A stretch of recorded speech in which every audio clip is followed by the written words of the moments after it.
There has been some reporting on a recently leaked memo from the Department of Homeland Security.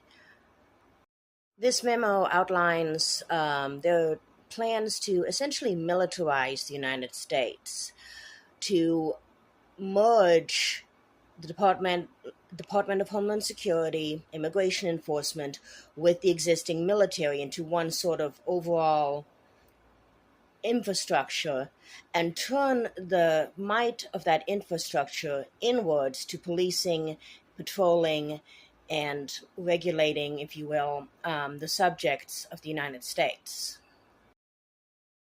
Now, we've already seen a great deal of this going on already, the ramping up. We've had the military parade, which is obvious and open intimidation aimed not just at other countries, but also at, our own populace. This is what fascist regimes do.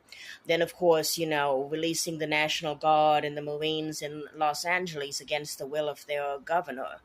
The snatching people off of the street, deputizing seemingly random people with no training or credentials, making them ICE agents, and then allowing them to just snatch, deport, or black site people. But this is a plan to escalate things even more. The main brunt of this memo is that the top brass at the Department of Homeland Security are pushing the top brass at the Pentagon to treat immigration as if it were terrorism. You step over the border, you don't have your papers, terrorist. You're here illegally, but you don't like the government, terrorist. You say something they don't like, terrorist. And so we saw this beginning after 9/11, the pushing the lines of what's acceptable, pushing the lines of our civil liberties and rights under this label of protecting the government, the country from terrorism. And they in those days they always wanted to focus on the Arab terrorists,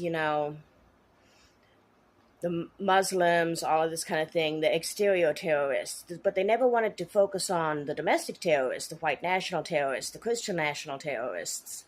Now these days, they want all of a sudden to focus on domestic terrorists, but they're calling immigrants domestic terrorists, migrant workers domestic terrorists.